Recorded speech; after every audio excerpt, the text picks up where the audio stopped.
these games make up what I believe is the greatest games lineup in Xbox history.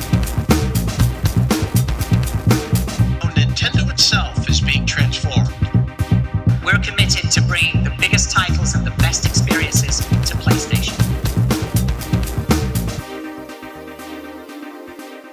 What's going on, guys? Welcome back to another episode of the Road to E3 podcast, brought to you by Cinelinx.com. It is your boy Celeb, joined by my partners of crime, Matt. What's up, Matt? Oh man, dude, I'm doing great right now. You know, I'm just really excited. Ubisoft got back to us, so we are scheduled for Ubisoft Playtime at E3 2018. And when I say that we're playing everything, I literally mean we are playing everything that Ubisoft is going to show, and I am thrilled. Yeah, awesome. It's gonna be really awesome. Also joined by my boy Eric, aka Fathergamer. What's up, man? Oh, I'm awesome. I'm really excited, especially after seeing the Battlefield 5 stuff the other day. Yes. And we're going to play it on that first Saturday. So I'm really excited for that. It's going to be really good. So, as you guys know, this is our Road to E3 podcast through Cinelinx, Fathergamer, Second Opinion Productions, all that good stuff. What we're doing is we're basically rotating the hosting. So it was Matt at first, now it's me, and then we'll have Eric do the hosting for it. So we're going to do this in the style of the Second Opinion podcast. And with that being said, let's go ahead and get down into drinking and gaming. My boy Matt, what have you been drinking and what have you been gaming? Oh man, I've been drinking a nice, tall, cool Budweiser. It's not true at all. I haven't.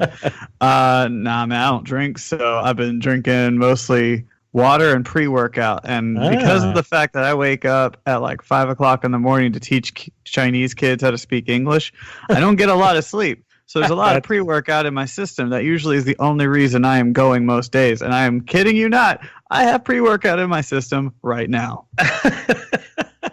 What about gaming, bro? What you been gaming recently?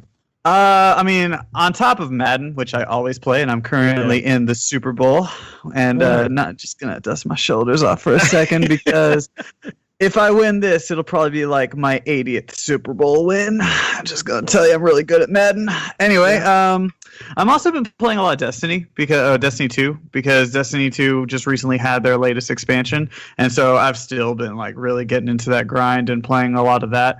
And then I've been jumping back into Assassin's Creed Origins, like here and there. So, yeah, those are about my top 3 games right now. Really excited for Detroit. Would love to play that, but that's not going to happen until like June. Okay. What about you, Eric? What have you been drinking? What have you been gaming? Mostly water for drinking, which it sounds amazing. I know, just like I'm such a badass. Hey, yeah. I always feel weird whenever I do it on another podcast because like most of the times, and especially in the past, we would always talk about like draft beers or craft beers, different types of alcohol that we were trying out. But whenever I swear, almost anytime I have someone else on there, like, I'm trying some water. It's a new thing. I'm an alcoholic. Yeah. When I'm not using heroin, I'm always taking water. It's so much heroin. So much heroin. Get ready, Caleb. Yeah, I'm gonna smuggle some with you. It's a lovely trip. No, I've been trying to be the good boy and drinking a lot of water and a lot of Powerade Zero is pretty much all I drink. And protein shakes. So that's pretty much it. I know it's such a interesting thing. Gaming? What have you been gaming recently? I've actually been gaming, working on this game, Azure Reflections. It's a very Japanese game. It's a bullet hell game, and it's good. It's good so far. I mean, it's not like the greatest game, but it's fun. My attention span's been kind of lacking as of late, so it's been really, really kind of nice to just track in something like that. I'll share the review up soon on Cinelinx. Okay.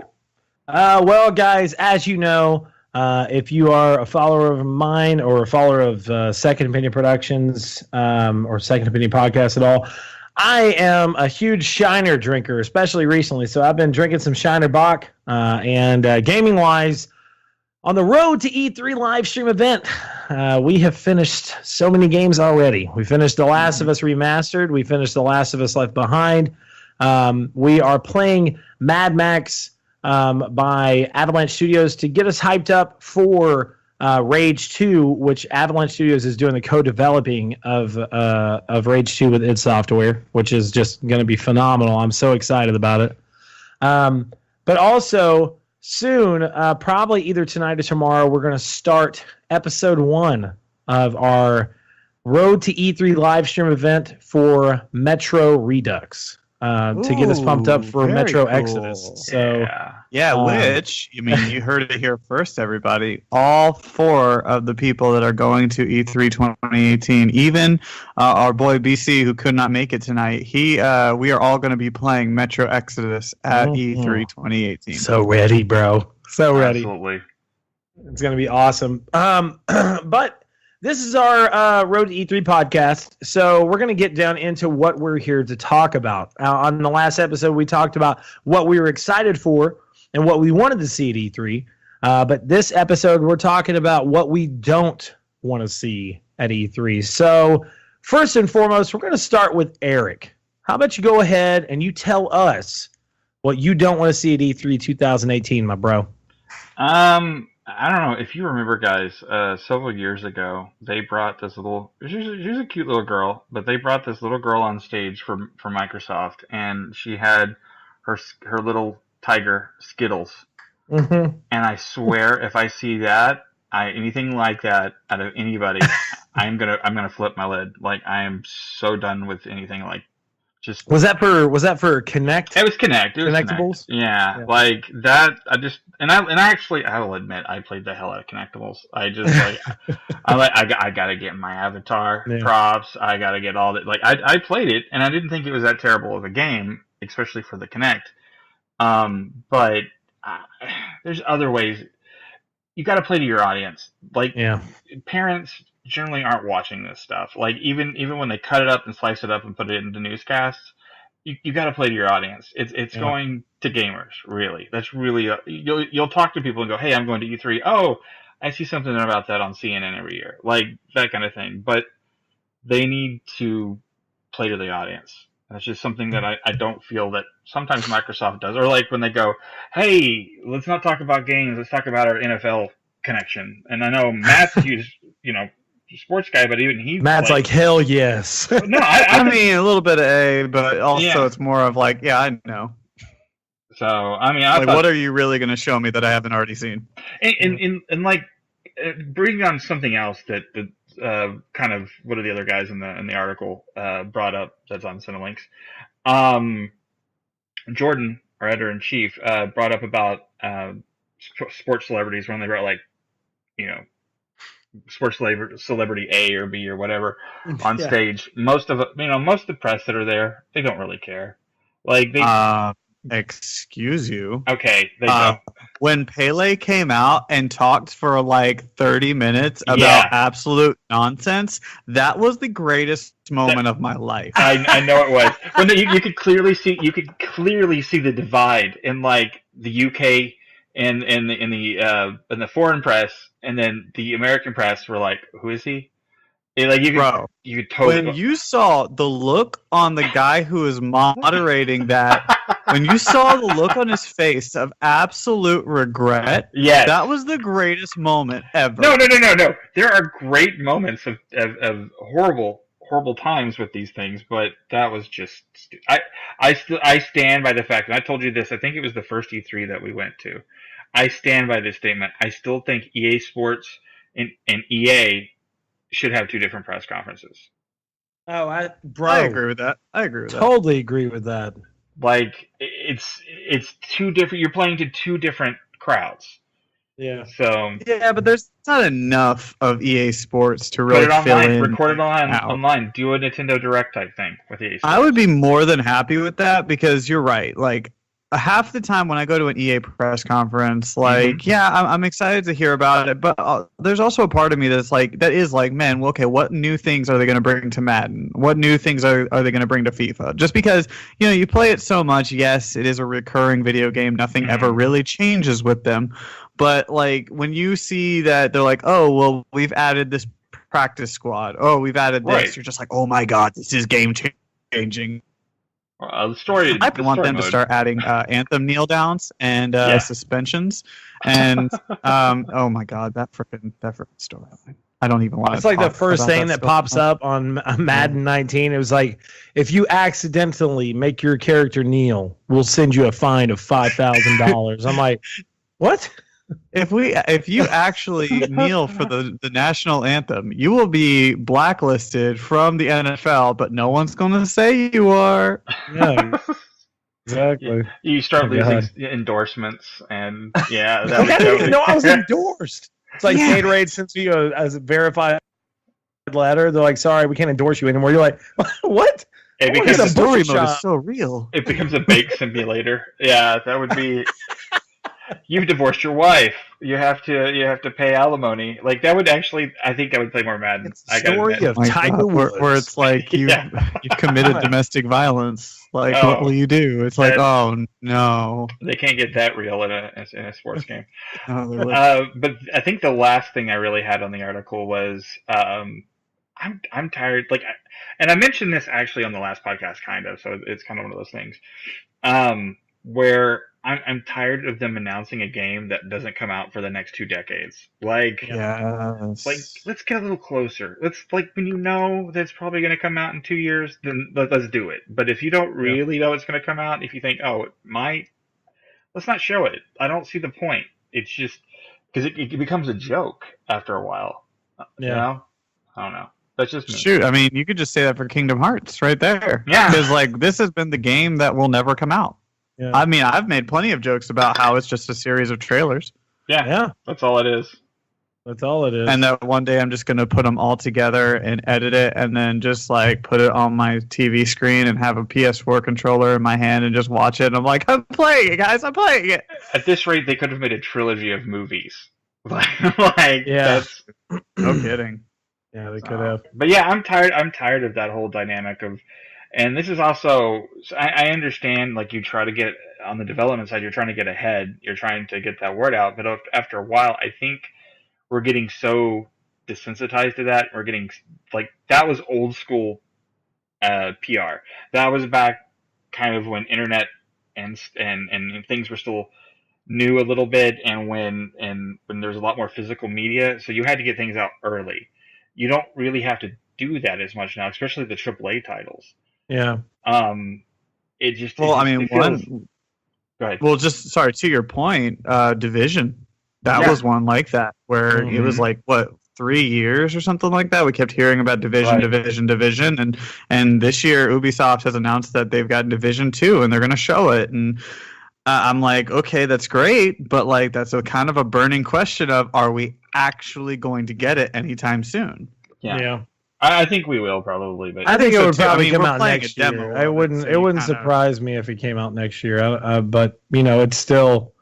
I totally, 100% agree. It's so upsetting whenever you see something that you're excited about, and then you don't see a release date, and then the next E3 you don't see a release date. Mhm. It's like sometime it's coming soon. You're like, oh, bro, Dude, this it's game ain't crazy. ready. Final Fantasy VII Remake is a perfect example of that. Yeah. yeah, Something well, that they fired the entire staff and restarted too. So yeah, I mean, because yeah. the work was not even close to what they wanted it to be. They had to trash. From one of the reports, they had to trash half of the progress of the game. So For that though, I feel like that's something that you can't really yeah, take into yeah. account before you announce it. If you have a solid trailer, then it's oh wait, okay, cool, we're good, we're on track. We can at least announce it and get that hype building. But then at some point along the way, you're like, wait, what the hell is this? Yeah. I Then think you some have of- Kingdom Hearts. I feel like Kingdom Hearts is a really good one because you look at 3 years ago, 2015, Square Enix announced, they showed off actual gameplay. They showed off everything for Kingdom Hearts, and you're like, oh my god, they're in Rapunzel's land. This is amazing. This is so cool. And at the end, it goes, now in development. What? Yeah. Really? Yeah, I'm sick of seeing concept trailers for games all the time. I mean, I know that's part of our industry, and I understand that, but at the same time, if it's a AAA game, especially a sequel to another AAA game, they don't need to show it like so early. I totally agree. Yeah. 100%. Here's another one too, just to that point, and I guess it's one of those that you could also look at and just being like, well, can you really have like guessed that that's what was going to happen? But you could look at what happened to Microsoft. Like, I mean, because I did an article recently about how Microsoft could win E3 2018, and so I went back and like looked over the last 5 years, and I mean, you can tell like for at least 2 years straight, Fable Legends and Scalebound were two big name titles that they were counting on. And they showed some amazing things for at least Scalebound, and then for it to just basically all die. And it's like, oh, well, great, we're not even going to see anything for it. And that's actually a good point to not showing it that early, because it kind of bit them in the ass because they look like a bad guy because people wanted to play the game and it got canceled. Especially Scalebound. Yeah, especially Scalebound. So it's and I understand that it's a whole hedging your bets, and you gotta look better than the other guy. Like you're wanting to show all your cards, well, as many as you can. But Yeah. I think that's I don't know. I think we're all getting kind of tired of that. It's a gray area because we get excited about that stuff, but at the same time, whenever it boils down to the very bottom of it, we're all tired of it. With the exception of Kojima, we all seem to be fine with that, which is always fun. Yeah. Kojima's something different, bro. Kojima keeps releasing trailers and we don't understand a goddamn thing about it, but we're like, oh, and then he's also very active on Twitter too, just be like, hey guys, I'm working on this, and you're like, oh my god, this is the most incredible thing ever that I've ever seen, and I swear it's just a pencil. Yeah, and you're just like, oh, it's a Kojima pencil. What does it mean? It's a pencil. Speaking of incredible things, we can move into. That was your last one, correct, Eric? That's correct. I mean, I have a lot more, but we'll stay out of those. We can go ahead and move into Matt's real quick. He's got a couple of incredible things that he doesn't want to see at E3. So, Matt, what's your list? What don't you want to see at E3 2018? So I feel like I'm going to be in the minority with a lot of these things, and I don't care. Like it's just like opinion. I feel extremely strongly about these 5 things that I don't want to see. I'm gonna start like slow, start with the little things I think we all agree on, and then I'm gonna get really into it. I'm gonna start with new cars. Yeah, because nobody for the cares. love of God, Xbox. You don't need to show us like Forza or something and then show us the Porsche 911. Okay, I'm pretty sure there's some money involved with that. I got to be honest with you. There's probably some kind of advertising like kickback or something for all that stuff. Oh, I'm sure. I mean, I'm sure Phil Spencer got that car. I don't know, but he's driving it around his backyard, just his backyard. That was the most annoying thing ever, because unless you are like the CEO of a game company or something like that, and you're sitting in that audience, nobody else, like 98% of the people in that room and across the world, will never be able to afford that car. Exactly. So it's like, why? Why do you even need to show us this? Why do you need to spend the air to just like say, okay, guys, we have a brand new game coming out. It's a racing game. You're going to love it. And by the way, let's check out the Porsche 911 that's going to come out in 2018, 0 to 60 in 2.7 seconds. It's an amazing piece of work, and you'll never be able to afford it. Well, Thanks for coming, everybody. Yeah, you kind of wonder, though, because it goes back to what I was talking about, like, oh, we have NFL on here. We've got this on here. Games? Well, we'll talk about that later. But it's kind of like what we're checking another box. Oh, here's Gearheads. We'll make them happy. And again, are the Gearheads really interested in that? I mean, I know people are in Forza. I will fully admit, I don't play racing games unless it has kart in the title. But how much of the people that they're trying to get to buy an Xbox really care about nobody? That? Yeah, nobody. Like, they made the guys from not Top Gear. Well, I mean, it was Top Gear, awesome. but like they made the guys from like the Grand Tour excited for a split second to see anything for Xbox related. Yeah. And if you make anybody from like the car industry excited, you're doing it wrong. Yeah. I'm gonna tell you, probably one of the last racing games that I was even really excited about. I know this is gonna make me sound like an idiot, but I was so involved and so obsessed with Mod Nation Racers. It I came out on played the PS3. hell out of that. I played the hell out of that. I played it as much as I did Blur when Blur came out. Like, Mod Nation Racers was just, oh my God. I was really obsessed with Little Big Planet when it came out. And I'm not even kidding you guys. When Little Big Planet first came out and they were launching all that DLC, I'm not joking. I bought every bit of the DLC. I swear I think I spent $400 or $500 on that game, bro. It was ridiculous, but God, it was such an awesome game. And then they brought out Mod Nation Racers. It's like you can create your own tracks and it's all customizable, and I was obsessed with it, dude. Mod Nation like fed my ego. Like I made everybody in the cast for that at the time for that. Like it was just so awesome. Yeah, it was great. It was great. Honestly, if something like that, yes. If we had a weird custom car out in front of me, I'm down. I'm down. Mod Nation Racers 2, baby. That's what. Now, if they had the Batmobile come out, that would have been a whole different thing. Sure, but, sure, that's dope. But like, not the Porsche 911. Yeah, we have the Batmobile in Forza. Okay, I'm sold. Like, I'll buy Forza now. So, actually, Forza, the last Forza was actually not too bad. I did play a little bit of that. My next one has to do also with Xbox too, and it's just because Xbox is notorious for doing this, and it's really kind of annoying. It's someone on stage playing a game. Uh-huh. Oh, you'll get that. I guarantee you. It's going to happen. You know who I bet it'll be? It'll be for Psychonauts. I freaking almost guarantee you. And it'll probably be Tim up there being like with a controller in his hand talking about it. But to me, it's so annoying. Like, you don't need to do that. You really could just show us a gameplay trailer like what God of War did. Yeah, what they try to do, it's all about perception. That's all it is. I don't mean to interrupt. That's all it is, bro. They do it for, and it's so ridiculous because we don't. Yeah, we don't care. We don't care. We don't need a dude standing over there that's like half shadowed with a controller in his hand to make us understand that this is gameplay. It's also, I know it's all timed and they have actually backup controllers. Like people, they're almost kind of like, you have the little guy into the stage. It's like gives you your lines. They have people that can switch over and start playing on other controllers. Yeah. But that's like, to me, that's just like you're asking for more technical issues. So why don't we get rid of that? Yeah, just show us a video of gameplay. Like, I don't understand why you need to show a live person playing it. It just doesn't make any sense. Like, and I get it if you're trying to highlight a developer, that's cool. And you're trying to make the developers the stars and the team. Like, if you're trying to do that, okay. All right, that's cool. I'm fine with that because, yes, they spend years working very hard and putting so much blood, sweat, and tears in that game. That's fine.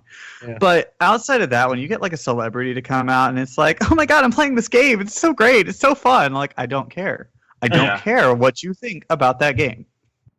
Like, and it might be also kind of a envy thing because we're sitting in the audience and we're like, oh my God, I'm so excited to play that game. And then there's this person that comes out. 3 years from now, if they go, hey guys, do y'all want to come up on stage and play? We're like, God, that's like, yeah. That would be amazing. If Xbox did that, I'd be like, they won E3. Like, I don't even care. Like, if we're easily bought. Did that. Oh, yeah. Like, if anyone did that, and I'm sure it'd be a plant on stage or in the crowd, it'd be like, you, sir. And I'd be like, no, not you. You. And it's got, like, a giant, like, Jamiroquai, like, purple hat on. This is starting to sound like a freaking magic act. I'm starting to get into this. Like, if there's tigers involved, I'm, like, so down for this. And it's like, now the gameplay is here, and now it's not. So that was number 2. The next thing is, it kind of goes in line with what I just said about people on stage playing. I don't want to see any Twitch or YouTube celebrities. I really don't. Good luck, bro. Yeah. Well, okay. The reason why I say that, Xbox is okay. They don't do that really too often. They more just bring out the developers. Ubisoft only really brings out the developers, except for that one time that they were talking about Just Dance, and it was like, I played Just Dance, and now I get like $50,000 a week because I played Just Dance. And we're like, we don't care. I actually talked to that girl. Yeah. And then there's like, Sony obviously doesn't do that. Like, there's several that won't do that. But then there's ones like EA where they're going to bring out Twitch and YouTube celebrities, and you're just like, And like especially last year, they had this one guy go out there and he was trying to like promote the next like big game, and I think it was a racing game. Honestly, I can't remember what it was, but he was talking about it, and this dude messed up his lines so bad. He even said, he was like, "Oh, can we stop and do that again?" Like, and it's live, and you're like, dude, why are you here? Like, he looks so nervous too, and I'm like, how are you a Twitch and YouTube celebrity? Like, I just don't understand it at all. And so I just feel like a lot of those people, and it's no disrespect to the hard work that they do, like they do amazing work and they make people happy and they make people excited, and they actually do an amazing thing for the video game industry. Yeah. But at the same time, they don't need to be at a presentation. Leave the presentation of games to the developers. Like, they work hard on it. They should be the ones that are the stars, not these Twitch and YouTube celebrities that literally had nothing to do with the game. Mm-hmm. Yeah, it just comes off. It just comes off kind of shallow when they do that. As far as it does. Seems like it really does. It's like a kind of, well, I guess it's not really a cash grab, but it's a cash. It's a view grab. It's a cash in on their 15 minutes. But they don't. The thing is, they don't have to, because I don't care what internet celebrity you are, you're probably not going to be able to get as much press as EA or Ubisoft or any Microsoft or Sony or any of those big boys. And I can see if you're like a little guy and you have like some new arena shooter and you get some big YouTube celebrity or Twitch celebrity to do it, then that's fine. But at these press conferences, there's no reason. There's no reason. Yeah. I agree. Except for us. I mean, if they offered it to me, I wouldn't like turn it down. Oh, but at the same time, like, I don't even want them to offer it. I have to have my don't offer it. red M&Ms before I go on stage. He's like, don't offer it. And then he like messages in the chat. He's like, guys, you aren't gonna guess what's going on with the E3 scheduling right now. I'm like, oh my god, bro. I'm gonna be on stage for Ubisoft. Oh my god. I'm not playing Just Dance at all. Okay, so if they'll have me, I'll do it. My next one is new consoles. Nah. Now, I don't think this is happening this year. I don't think we're going to see any new consoles. But this is kind of one of those where it's just on the off chance, like, because I feel like it's one of those things that Microsoft will feel like, we can get the jump on Sony, guys, because Sony's already come out and said we're not doing it. And Nintendo just had the Switch, so they're not doing it. So I could see Microsoft feeling tempted to just be like, guys, look at our brand new Xbox. But at that same time, you just spent the last 2 years promoting a new console. And last year, you promoted a console that was dubbed the most powerful console ever created. So you're done. Okay, you just need to focus on making the Xbox One X like the best and only place that you need to play a 4K game. Yeah. That's fine. And give us a reason to do that. Spend your entire E3 doing that, and that's fine. Don't show us something that's going to make your console that people just spent $500 of their hard-earned money obsolete. Mm-hmm. I don't think they're going. I'm sorry, go ahead. No. I was probably going to say the same thing you were. I don't think they're going to. I think Microsoft. I mean, let me say this, because I know a lot of times I've gotten arguments with people before on social media or whatever for being a PlayStation fanboy. I am 100%. I'll say it till the day I die. I'm a PlayStation fanboy, but I still respect Nintendo for what they do. I respect Xbox for what they do. If they come out with something that I am just like super enthralled with. As I said on the Second Opinion podcast, if Microsoft comes out this year and they just freaking hit a home run at E3, I will go out and I will buy an Xbox One. Agreed. But 100% agree. But with what they have, I think they really stuck their foot in their mouth and really kind of screwed themselves over with the announcement of the Xbox One S and the Xbox One X at the same exact press conference. It's frustrating. Microsoft is one of those companies that I'm so frustrated with. And you know what? I bet internally there's frustration too, because they have all of the pieces that are just right to make an amazing console, and I actually like my Xbox One. And it's got it right with the backwards compatibility. It's got it right with ownership of games. It's got you buy a game, it's yours through all of their systems, and even on PC. It's got a lot of the principles I like in a system that I wish, and I love the PlayStation. I wish the PlayStation had that stuff, but unfortunately, they just don't have the games. Like the games aren't there, and the Game Pass is a great start, but it's still not new games. Like it's not. I mean, and we can tell with the sales. I mean, we all know that there was 130 or 100 in between 103 and 130 million consoles sold in 2017 physical year. 76 million of those were PS4s, and only 29 million of those were Xbox Ones. Mm-hmm. So that's a very big difference in jumps whenever it comes down to numbers. You have Switch stepping in too, and so that divide is getting farther and farther apart.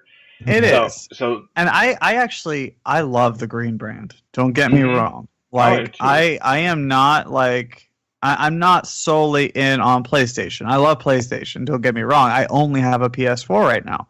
But before the PS4 came out, I had an Xbox 360. Mm-hmm. So I've kind of jumped around, and I loved everything that Xbox ever did. Honestly, there are certain things like what Eric is saying that I prefer Xbox over PS4.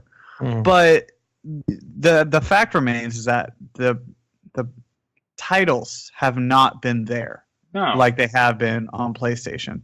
And we are on the last legs of the PS4. It sucks. It sucks to admit, but we are. And that's what even the PlayStation CEO guy came out and said. And that's that. And it's kind of a foregone conclusion. We already knew that. We're 5 years in. Yeah. It's about time.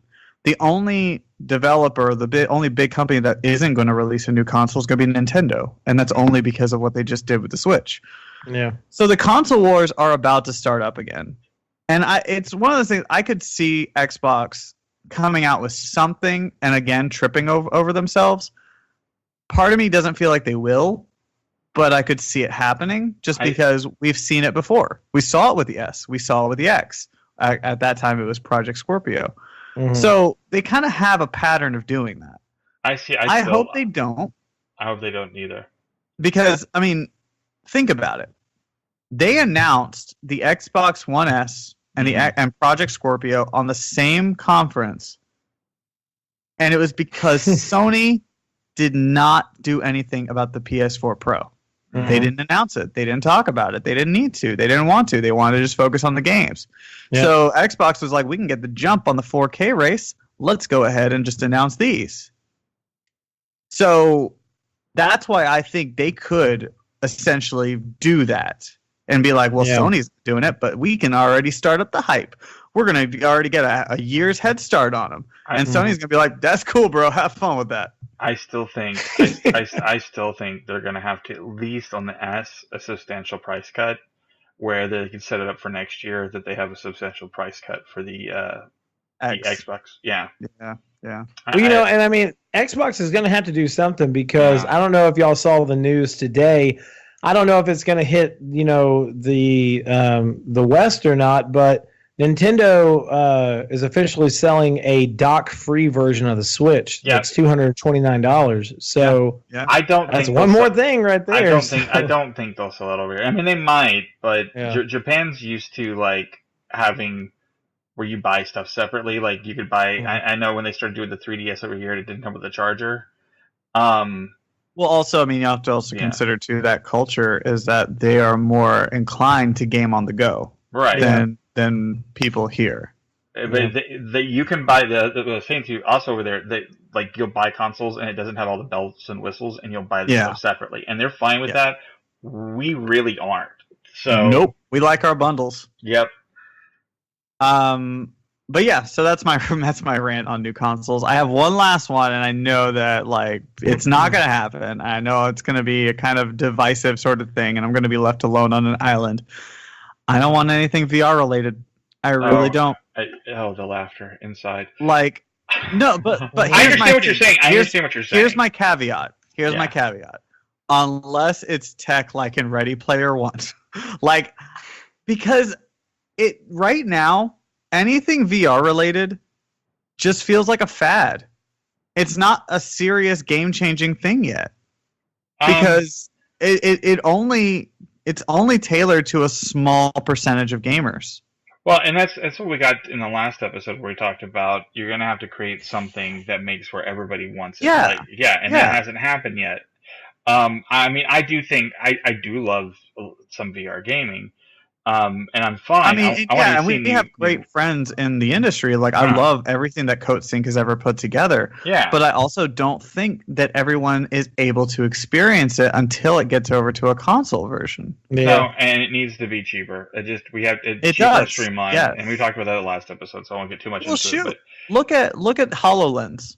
But HoloLens is a great example. Yeah, it's fun to play with, HoloLens too. was announced in 2015. Yeah. And everybody was like, holy crap, that is Bro, I was insane." tripping. I was tripping out of that Minecraft display that they showed off. I know it's just Minecraft, but bro, he built a Minecraft world on a table, and it was fully visual and playable. I was freaking out. I'm like, this is going to change everything. I think when it got announced, I think you and I had a discussion about it, and we said that it was probably going to be way too expensive for the consumer, though. And it was. And that's the thing, too, is that like this thing is like $3,000 if you're a consumer, and it's $5,000 if you're a developer. Mm-hmm. And so you look at it, and you look at it now, and honestly, I didn't even realize it came out because I was waiting for it to be announced that it was coming out, and it came out like a year after it was announced. Mm-hmm. I had no idea. Mm-hmm. And it like, we find out now, we realize now, looking back on it, that wasn't for us. No. That was for the industry. That wasn't for us to like get excited over, even though it was amazing technology, but it's something we're never going to be able to use. Yeah. And if not we until, are, like, they do something later on. It's going to be years down the road, bro. Because I mean, you think about it, the only thing we have now, probably some of the most technologically advanced VR system that we can use is the new re-updated version of the HTC Vive. Right. Yes. Oculus Rift, is kind of slowly but surely falling down. Yeah. PlayStation VR, you know what you're getting. It's not going to be some unbelievable VR experience. If anything, I look at PlayStation VR like I did when the Wii came out. Like the Wii got people into gaming that weren't into gaming. Same thing with the PlayStation VR and like Samsung VR. It's introducing the idea of virtual reality. Now, something like Microsoft HoloLens, it pisses me off that it's so much because, it's, for the commercial suite edition is $5,000 and then the developer edition is $3,000, but it is literally unbelievable technology. And if they were able to lower the cost on it, I would even say if there was some possible way, if they were able to lower the cost from $3,000 to like $899, and you show it to consumers, show what you would be able to do with that, not with just games, but with entertainment in general, it would be something that I would be like, I've got to get this, because I'm still pissed off that we can't play this now because it's such an amazing technology. I know it's such a small thing, but dude, that Microsoft press conference, they showed off the gameplay for the Minecraft, the other stuff that you could do with it. It was unbelievable, but it's amazing. It's an amazing thing. I think it was about 2 years ago, Microsoft had a press conference about the entire Microsoft brand, and they were showcasing VR. Like, one of the things they were showing the HoloLens, but they were also showcasing VR. And they were showing they were having partnerships with different VR headset makers to try to make cheaper VR. And I think that's the right direction. I could even see them at some point, hey dudes, you can play VR on your Xbox. Like, I can see that if they get that to that price point. Yeah. So and I think it would be amazing, but we're not there yet. And I remember, like, it was a few years ago, there was like a mad gold rush on VR. Mm-hmm. Oh yeah. But where are we now with it? Yeah. There's only been. Go ahead. Oh, go ahead. That's fine. I was just gonna say there's only been a few VR experiences that have just been really unbelievably amazing. I think probably some of the only ones that are just like just get you just completely thrown off are the either the horror games or some of the like Resident Evil. It was unbelievable. I played it at a friend's house with the VR that he had, and I was just like, oh my God, bro, this takes game into something completely different.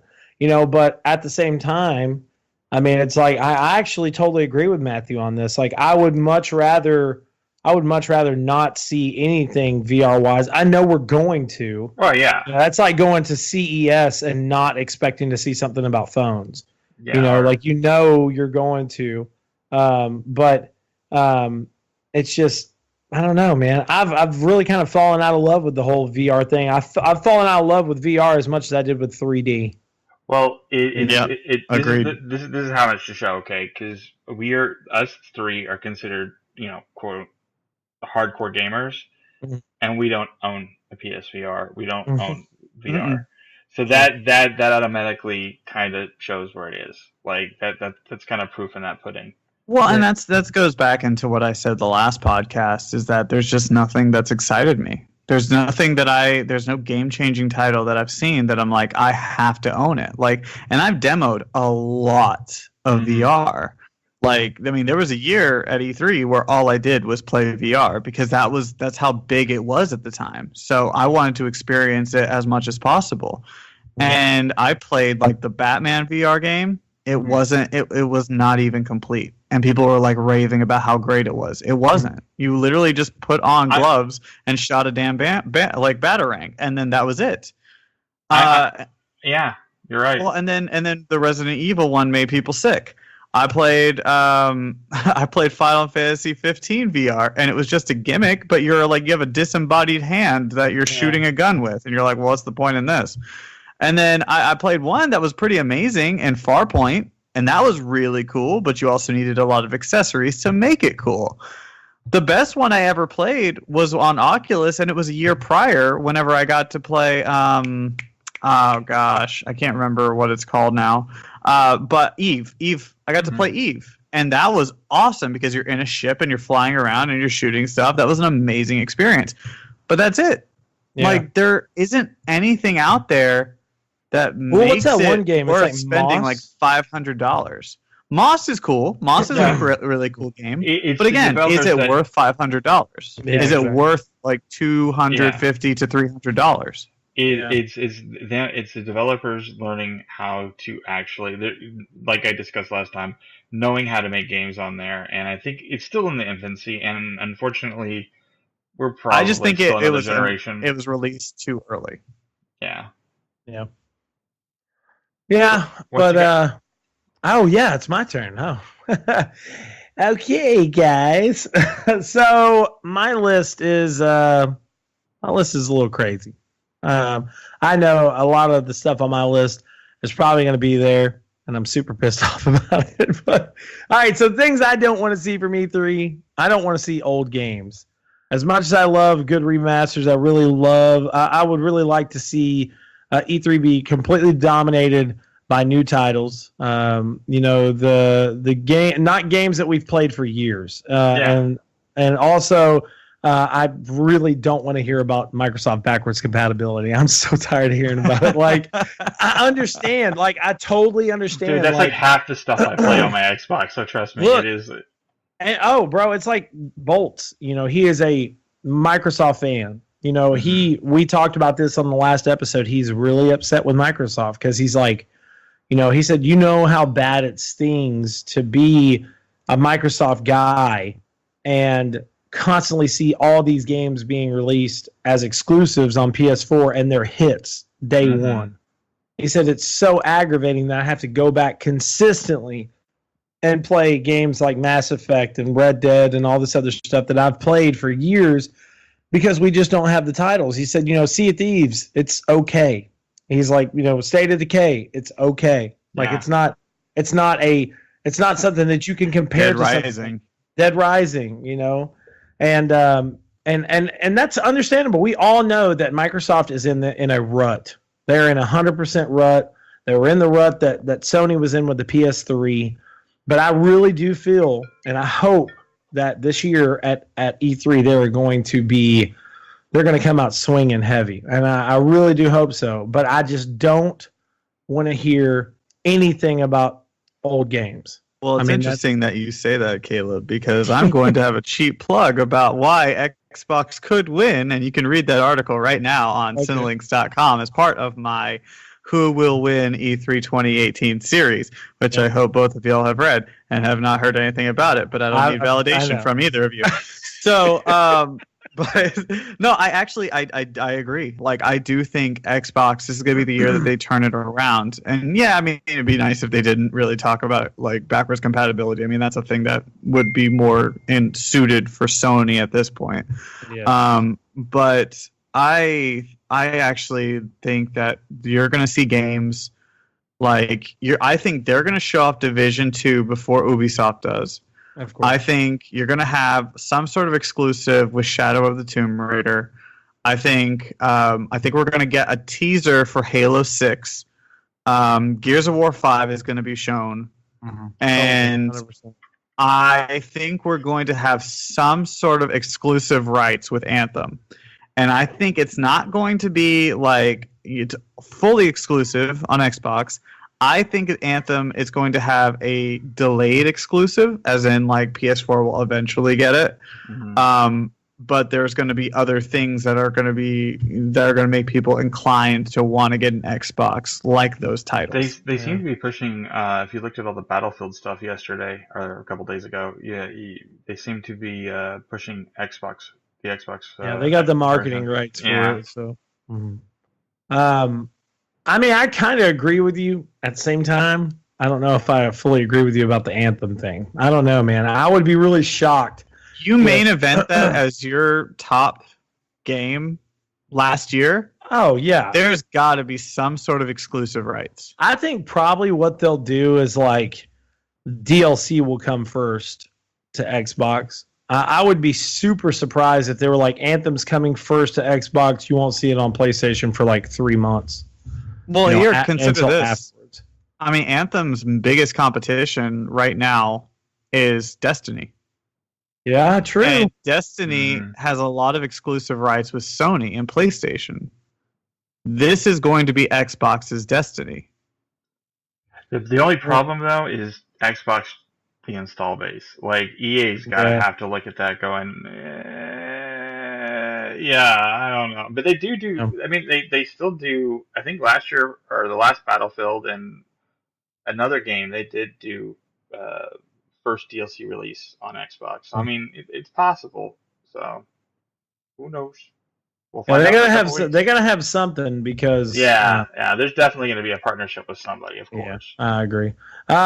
So next up, behind the scene videos. I really hate it when games are super pumped up and people are excited to see your gameplay. You're and so then, right. Battlefront. Like, hope you guys are excited. Like, if we're at the Microsoft press conference and they're like, Gears of War 5 is coming out next year. And then they're like, we're going to show you something that we think you'd like. And it shows like the game devs. And then it's like, it's like a camera recording a screen of them like doing like animations. I'm going to be like, okay, I'm done. Dude, when they did that when EA did that with Star Wars a few years ago, and they showed like 5 games that we have no idea anything about, but they were like, guys, we've got a lot of content coming out for Star Wars on EA. And you're like, oh, that's cool. What's that? Nope, not going to get into that. Cool. All right, what's that? Nope, not going to get into that either. Cool. All right, guys, now we're going to show you Mass Effect Andromeda. Let me show you a whole bunch of stuff from behind the scenes so you can get tiny little tidbits of things you're not going to understand anything about. Yeah. You know what's bad is that they did that 2 years in a row. We don't have content. They did it. They honestly, they did it 2 years in a row. Yep. I remember watching the EA press conference and they were like, they showed off a very small amount of gameplay, but the main amount of stuff they showed off was behind the scenes. I was that goes right back to what I said about showing stuff too early. Just if you don't have content, don't show it. Like, and I bet you Square Enix is going to do that with Final Fantasy VII Remake. God. I bet you. At Yeah, I that said point, the they same should thing in that part. I said, if it's not ready, don't show it. At that And I point- agree. Yeah, go ahead. I mean, at that point, they should just bring out a cosplayer and just have them walk across stage and like, I'm Cloud. Look at me, and they reenact the scene from the game, He, like, and it's swings like, that sword. I'm like, bro, that's Yeah. so That'd be damn awesome. hard. Yeah, that'd be crazy. But I agree, man. If it's not ready, don't show it. I mean, all that does, it's just a puff piece. It's like, mhm. for real. If it's not ready, just come out and say, hey, this is coming out at this time. Have a developer come out and show a couple of pictures of like screenshots, and then that's it, and make it like quick and move on to the next thing. Even Bethesda did it last year. Yeah. Well, They did it. I mean, it was kind of cool. I actually kinda liked like how the they did family that thing. last year. I thought my mommy makes games. I like that. Yeah. That got me in the parent. So No, I that mean, was cool, but like I think that's like the only way you can do it is if Yeah. it's something like that where it's humorous and it's great and it's kind of got that adorable feel to it. as long as Yeah. it's not Skittles, we're good. Yeah. So I know Matt is going to disagree with me on this next one, but sports games. What? You don't want anything with sports games? What are you talking about? I think I'm fully at 100% realization that I'm done with sports games. I mean, the last couple of years, I understand like, FIFA and NBA and, Madden, they're adding more of a dynamic aspect to the games, of trying to add stories and all this other stuff. I said it on a couple episodes ago on the podcast of, I think that if I really was going to get back into sports games, I would want to. I mean, I'm talking about a full, really deep, in-depth story mode. Like you create your character. I mean, and it's like drama filled. You get to do all of this other stuff, like open world style, which I know that's never going to happen. But I mean, think about that. It does. With NBA 2K, 2K does a really good job with their NBA games to allow it to be bigger than what a normal sports game would Matt be. and I actually had this discussion last year because I'm the same way with you. I was like, well, if there's a little more, drama in my sports game, I would be, Yeah. I mean, for real. I mean, give it like an open world aspect. It doesn't even have to be true open world. Maybe like a linear style of like you are a certain character. You create your character. You go from place to place, or do this or whatever else. I mean, I know it'd be hard to do that, but I'm done with sports. If they made it to where it was like, actually, if they made it like how NFL Films does All or Nothing. Yeah. I think it would be incredible. Yes, bro. I totally agree. But there is like no way that they could pull that off. They would have to work on it for years. I fully agree. I think it's unnecessary and it's a waste of money to have storylines in sports games. We go into it for the sports game to play each other, and that's about it. We don't care about anything else. If you look at and what you're talking about having sports games in E3, well, we all know that's not going to happen because EA makes a good chunk of their money from sports games. Yeah, so that's just not going to happen. But the other thing is too, you look at it and they make so much money from the little card packs, all that other stuff. They just make too much money. So it's not. You know what's funny? Huh. You know what's funny is I'm looking over all of like Caleb's notes, and I find that like I think he did like 50% of it was just like, I don't want EA. Yeah. Like I just 50% of it. He looked at it and he was we'll be just sure like, to let them know while we're there. EA. Yeah, no, but you know what? EA they would never admit this. EA stumbled. They really did this last year, and it is their year. But it is their time to show, hey, look, we understand. And what I'm seeing with Battlefield, you're seeing it.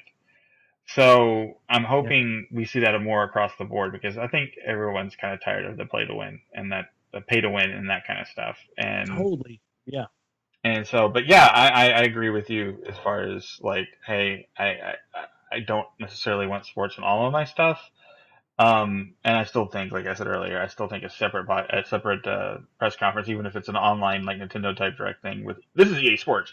We'll show you the in depth. Like they would give them more time to show you in depth about how the player how they changed the dynamics of the games and how they've done all that. I mean, there were because we some know. cool moments in EA, like in Madden, that nobody knows about. Like there are cool things that they added to Madden that you would have only known if you played the game. Like that was it. Like they even like had it all on the demo too, and like it was really cool to play. But again, you wouldn't know about it if you didn't play it. And that's why having it online, they can get in depth as they want to, and like let you guys that play the sports games geek the frick out. It's just Guy. It's just me. It's just you. Yeah, they make all the Madden go to you. Look, I've always been a big sports fan. Always. My brother is a high school football coach, so I'm for real. I'm a huge sports fan, and there for a good chunk of time. That's all I did was outside of the regular games that I was playing. Anytime a new football game came out, a Madden came out, NCAA football came out. That's one thing too. Like when they stopped doing NCAA because of the problems that were afoot at that time, I was a huge NCAA fan. Like we used to have, 15, 20 people come over to our house and we would have NCAA tournaments at my house. I loved NCAA football. But it got to the point to where it's like, oh my God, dude, it's like the same game. I'm paying almost like 80 something bucks for this game. And it's like a roster update. Or, there's like, it's like the year, bro, that they added Rewind in Madden. I was so mad. I was so mad. You have 3 rewinds where you can redo your plays. I'm like, what is going on right now? This is not No, Blitz. I didn't play it back then. Yes, bro. Yeah. My God, it was so horrible. I'm like, what is going on right now, dude? But, it's something different. Like, if we get a sports game like Mutant Football comes out, like, dude, if it's some off-the-wall crazy stuff, I'm down. Like, what was it, NFL Street, whenever it came out? Bro, I played NFL Street like crazy, dude. It was so They're good. They're just to make like Madden and FIFA fresh, they're going to add a Battle Royale feature to it. Oh, yeah, that would be and great. Zombies. Like, yes. It's going to be like Madden Battle Royale. And it's like 100 players on the field all at one time. What happens? We don't even know. You get those crazy skins and dance moves. Like, you get a weird Bo Jackson skin and, like, off the wall crazy stuff. Bro, whoever wins at the end gets a contract with their choice team. Yeah. I'm like, oh my! We just made a game, guys. And a sponsorship. Yeah. So there we go. But lastly on my list is handheld news. I think we need to hold off this year. I know Nintendo is Nintendo. They're gonna show off something about 3DS. 50% of their stuff is for the 3DS. I know that. I totally. but you're not gonna show much 3DS. I guarantee you. There's not much left. Sony came out the other day and had stated that there's always the possibility that they're gonna be bringing out another handheld. Same thing with. Them being coy. That's like coach speak. I know Microsoft has never even talked about a handheld. But I know a lot of Xbox gamers that have brought that up. They actually did have one in development. They actually at one point did have a handheld. What was it like? Was it like 3 or 4 years ago? Yeah, I think so. Yeah. It's been a while. God. Yeah. Guys, I know what's going to happen at the Xbox press conference. That's why it's going to be like 2 hours long. It's like they're going to announce like all these games and stuff, and then in the middle of it, they're going to come out and Phil Spencer's going to be like, "Gamers, we've heard what you guys want. And we know that we are going to deliver this to you. Microsoft and Xbox is devoted to making sure that the gamers have an amazing, incredible experience. And that's why we have decided that we are going to unveil our brand new mobile console for Xbox." Everybody's like, really? Like, where are the exclusives?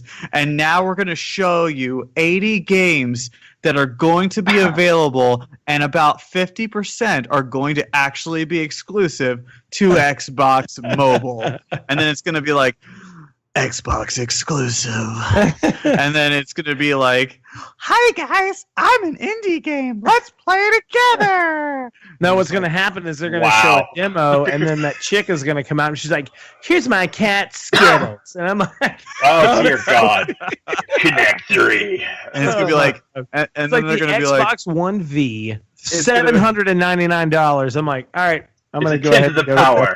the ultimate tease is gonna be a moment where it's gonna be like you're gonna see the blue circle and it's gonna be like, Chief, are you there? And he's like, oh my god, it's Cortana. And it's like nobody's gonna answer, and it's gonna be like, Cortana, the video game. Find out what she's doing inside that circle. She's knitting. Oh The my- entire time she's Master knitting. Chief isn't even around. They'll probably make like Halo Wars mobile. Oh, I can see that. or- I actually I can could see see that. that. And then they're like, hey guys, No, it's gonna be Skyrim for the Xbox One V.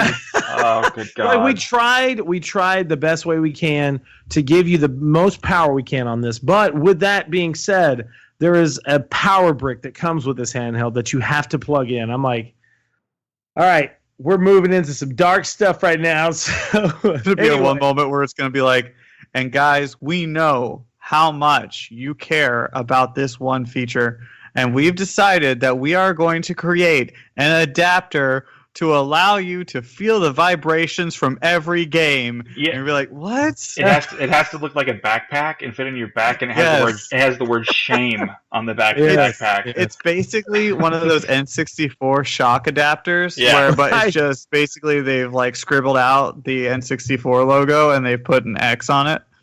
Oh my god. Anyways, By the all way, right. my wife is hearing all of this and she's decided to text me saying you're weird, super weird. So Yeah, she doesn't even hear the other half of this conversation. Exactly. So. I know she's only hearing one side of it too. Yeah, you didn't hear earlier whenever I walked in right before we started recording, I heard Mike say, Alexis, Oh yeah. what happens to you at night? I'm like, okay, I walked in here on the wrong time. Oh, Anyways, man. I so would say, like, I know we're about to finish this off, but there are a couple that are other writers. Jordan, our editor in chief, and Amber, an amazing gamer writer on Cinelinx, contributed to this article with, and one of them, and I think she makes a great point about this, are battle royale cash grabs. yes, totally agree, 100%. That's what she doesn't want to see. After we say, like, I think there's this episode at least 3 or 4 that we'd like to see. Yeah, she's right though. Like it's a new genre. Yeah. So It's gonna I mean, I know that a bunch of people don't want to see it, and I agree with Amber that I would like to not see it, but it would not surprise me if while we're there, they announce stuff about Red Dead Redemption having a battle royale mode. Some of these other games out there having a battle royale mode, because it's the end thing. And we all know GTA Online was one of those games that kind of like pushed for the battle royale mode with some of the DLC that they had, in 2014, I think. Mm-hmm. It's gonna happen, but it's like I was playing H1Z1. The King of the Hill PS4 beta is available now, and I actually like it. I mean, it reminds me a lot of PUBG, and I know H1Z1 came before PUBG. Around the same time, but it's just I don't know, man. It's a weird thing. It's something that is somewhat exciting, because I don't mind Fortnite and I don't mind PUBG and all these other games, but when we get to the point of seeing them so much, it gets very tiring. So I do have 2 for you. I have 2 points on that. Okay. One of them is I just think that one thing I want to see for sure is Player Unknown Battleground to be accessible on PlayStation 4. Yes, that's one thing. I would love to see news. Like if they announced that, that'd be good. That would be incredible. That'd be fantastic, because I know a lot of people are more PUBG people than Fortnite. Yep. And Fortnite has had a booming success, and mainly because they're not just on PS4. But then the other thing is, and I don't think a lot of people are thinking about this, but because of the fact that this new battle royale mode has started to come, and it's really like coming into its own, and it's getting really massive and huge. Mm-hmm. How much you want to bet they're looking into like bringing back Battleborn? A lot of them. You're talking about Bethesda. I don't think Bethesda did Battleborn. I think that was 2K. I'm sorry. I was thinking about Battle Cry. I apologize. Battleborn was horrible. It was. Battleborn was god awful, dude. But with this new battle royale thing, I could see the carcass of that being made into something, but like using all parts of that buffalo. But I don't think so. I could see Bethesda going or whoever then going, okay, hey, it was 2K. I can see them going, oh yeah, we need to make money off of this now. I mean, trend gaming has been going on since the beginning of gaming. And obviously if you look at Fortnite, that was them they were just messing around when they made the battle royale mode. I mean, they were just kind of like, let's see if this works, and it ended up. And actually, what you're saying about PUBG, it's actually doing a lot better as far as streaming goes than even especially PUBG now than what it was. Yeah. So I mean, there's no telling, but it's kind of one of those things though too, where you can't force a trend. When you start forcing a trend, it becomes the equivalent of your parent saying something, and you're going, oh well, I'm not going to say that anymore because we are. Yeah, but we are forcing a trend. Yeah, I mean, everything, like even works. Battlefield 5 is getting a battle royale mode. I mean, like everything is getting one. Yeah. So, I mean, Black Ops 4 is getting. But the thing is, those games aren't specific to the battle. Well, Call of Duty sounds like it's going to be a lot of specific like that, but those other games, it's a mode inside of a game, and so that I could see working. But when it becomes the only game, and you're having to compete against the people that play Fortnite for 24 hours a day, or the PUBG people, I don't know if they're willing. Like, it'd have to be something really big to pull them away for a long time. Like it's sort of like if I brought out a football game and said, "Hey, I know you like Madden. I made a football game. Come play it." And you go, "I like it, but I'm used to Madden and I like Madden." I'm not gonna lie, that was Mutant Football League for me. Was it? I hate that game because I'm a Madden guy, and suddenly I play this. I'm like, this is terrible. The closest thing I've come to actually being like one of those sports guys, and it's not really a sports game, but it has qualities of a sports game, was Destiny. And we got on every year. We did certain things at certain times, our groups and all that kind of stuff. And and I loved it. And now that we're having another game that's sort of like Destiny, I don't know. I don't know. Yeah, but the prolonged shooter genre isn't as big as the battle royale genre. Well, I mean, if you look at Destiny though, because you have to kind of look at it and how they look at it too is like, how many streams does it have? Where does it rank and the streaming, because they base a lot of that on it's really weird, but that's how they base a lot of PR stuff now. Sure. Destiny 2 does phenomenally still with streaming. So right, well, that's because people are doing the raids, and those are really exciting things to look at. And I think Anthem is going to be like that too. But look at other prolonged shooters.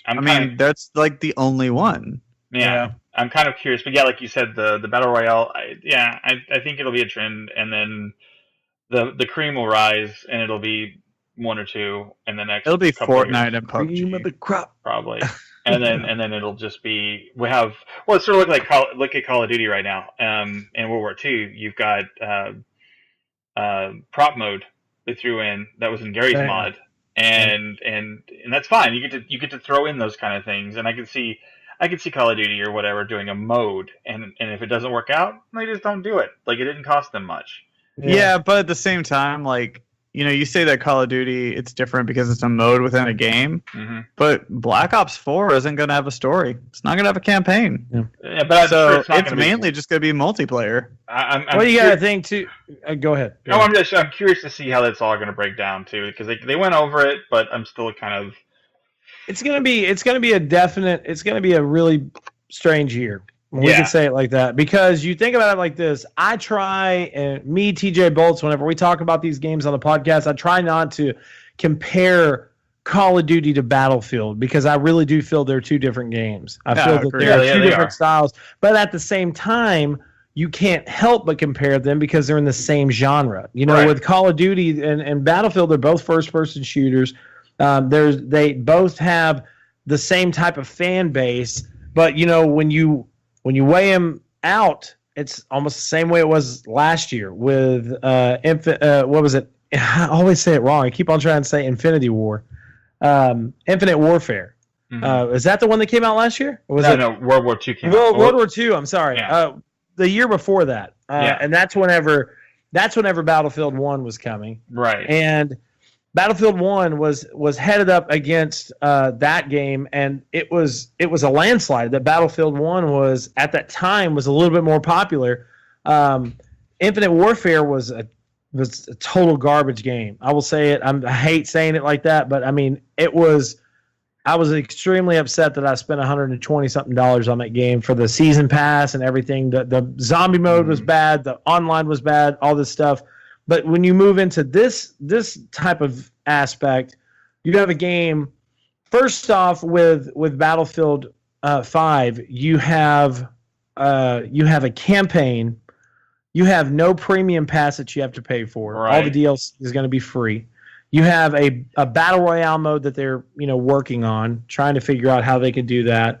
You have co-op mode in the game as well that you can play with 4-player co-op, and then you have you have the ability to do full customization for your characters. You have the ability to play as females in the characters as well, which you can do in Call of Duty. But Call of Duty has no story at all. It is a multiplayer game, a zombie game, and a battle royale mode. So the way I said it before, yes, it's going to be awesome because I'm a huge zombie fan. I'm going to buy the full $100 version, whatever, because I want that zombie DLC because I'm a super huge zombie fan. But at the same time, you're alienating a huge customer bases by doing that. Mm-hmm. There's a ton of people. I worked at GameStop for 10 years. I think, Eric, you worked at GameStop as well. Yeah, but how it is. Yeah, I worked there for like 8 years too. For real? I mean, you think about it. No, I didn't. I didn't think so. I didn't think you did. You think about it, bro. Think about the customers that come in there, especially in my area. My town that I live in is about 18,000 people. Mm-hmm. So there's a lot of people that live in areas on the outside of my town that have really bad internet. Me, I am lucky to have the internet that I have here, but there's people outside of town that have either really crappy satellite internet or they have no internet at all. So, if their kid wants Call of Duty, they're not going to be able to, buy it. There's offline modes for it, but literally you're going to go and pay $69.99 for a game. Nice. Speaking of which, and this is something we need to look at too. When you look at the success of Fortnite, it's free. Yes. And so, I'm fine playing this game. It's free. I can play it anytime I want. It's free. I mean, granted, if you want to load the other stuff, you got to pay the passes and all that. That's fine. But that's fine because you're getting a free game. It's still cheaper than Call of Duty if you buy the season pass. So yeah, it's going to be really interesting to see where they throw that up. I think it's going to be the 2018 version of this post-apocalyptic America. Yeah. I'm actually surprised nobody put that down. That and Skyrim. Oh, I think. Well, yeah. I think we've beaten that Skyrim dead horse to death. So yeah, we know that one. I think we've just got it in our mind that we're gonna see Skyrim. We are. It's mobile. It's got to be mobile Skyrim. Yeah. Or like Skyrim goes to planners. Cocktail peanuts. I was waiting for Skyrim on your fridge. We've got a smart fridge. It plays Skyrim. You just open the door to hit your enemies and yeah, you need more milk. What was it? Was it the Nokia gamepad? Do you remember the cell phone that they came out with? Yeah, and it was Engage. like Skyrim's coming out to the Nokia. Engage. It was the Engage. Yeah. Yes, because they had an Assassin's Creed title on there. That was. We're releasing Skyrim the book. Oh wow! It's in Braille. So. See, they're alienating their customer base too. God. Anyways, so I think the series. I think that's a good way of wrapping up this episode of our Road to E3 podcast. I think it was a dadgum good episode. Dadgum good. Golly, I'm talking like TJ, bro. It's killing me. Boy, howdy. Boy, howdy. So little quick plug right here. As you guys know, doing the Road to E3, I'm probably not going to do another live stream tonight since I did one today. I'll do another one tomorrow morning. But Second Opinion Podcast is getting recorded this Sunday. And finally, after a very long wait, the Grillin' and Chillin' series is coming back. Yes. It's Are finally coming back. y'all starting with breakfast? Yeah, I think I don't know exactly. Actually, this week, I think we're going to be featuring the bone and ribeye and a few other things. So, but we're, grilling and chilling is something we do on Second Opinion, to where we talk about, certain meats or certain foods that we're cooking. We do a little quick review of what we eat. And I think we're going to start adding the gameplay session back on there. Before, we had a little 15-minute section at the end to where it was just us playing video games. And I'm very excited to bring it back. But real quick, before we end this podcast, I want to move into shout-outs. My boy, Matt, you want to do any shout-outs real quick? Absolutely. Yeah, you can find me on Twitter and Instagram at Move the Joystick. You can also shout out to our buddy BC, who will also be joining us at E3. You can find him on all social media at RealJackassBC. You can also find me on What the Force every Friday, which is a Star Wars podcast. And also want to talk about this new series of articles that I'm working on. I did a cheap plug about the Xbox one a little bit earlier. But as of today, as of this episode coming out, the Ubisoft of how they could win, or why they are going to win E3 2018, is going to be coming out, and you can check those exclusively on Cinelinx.com. All right, and Eric, you got any shout outs for tonight? First, I want to give a shout out to producer Mike. I love Mike. I know Mike is such a central human being. You can find him at Instagram and Twitter at Silverhawks No Valves, because he can't afford them. And then, of course, you can find Fathergamer podcast, or TFGP, on everything pretty much that has podcasts. I'm not even going down the list. It's just two. And you can find me at Fathergamer at Twitter and Instagram, and usually in bathroom stalls. So. Okay. Yeah. Well, obviously, shout outs to you guys. Shout outs to Jordan as well. And Mike. Yeah. And big shout outs to Real Outreach. Absolutely. Bravo. Yeah, it's Bravo. been great. I love what we've been doing with Real Outreach. We just recently brought like 50 families to go see Solo: A Star Wars Story. And man, you guys can't understand like how amazing it was to see the look on all of their faces. Like those kids, that was like the highlight of their year, just to be able to go see that movie. And they loved it. They kept talking to us about it. They were so excited. Like, there was a kid sitting next to Jordan, and the kid just kept going nonstop. There was a kid sitting next to me who was just reading this book that we got from DK Publishing that we had been giving out for free. And so this kid was just reading this book, showing me the droids, because it was a droid book, and it's amazing. Big thank you to everyone who donated. You really did make a difference. So we're looking forward to our next one. We don't know exactly when it's going to be, but you guys can find out, and you can still just give us general donations, and you can find out more information at Real Outreach on Twitter. Absolutely. Yes. Obviously, shout outs to you guys as well. I cannot wait. We only got a couple more weeks until we get to do our own version of grilling and chilling, because we're going to be grilling some. I don't know. I was going to say. I'm ready for this. Yeah, I was going to say footsteps. I don't know what I was trying to say. We're going to have fun, man. I'm super excited. And I hope you guys are as well, for the content that we're going to be creating while we're at E3 this year. This is episode 2 of our Road to E3 podcast, brought to you by Cinelinx.com, Fathergamer.com, or Fathergamer podcast, Second Opinion podcast, the whole bunch, What the Force podcast. It's a whole bunch of us, and we love making content for you guys. So make sure to obviously check us out at Cinelinx.com. And this is it. Peace out. Hey Alexa, order me Skyrim on Braille.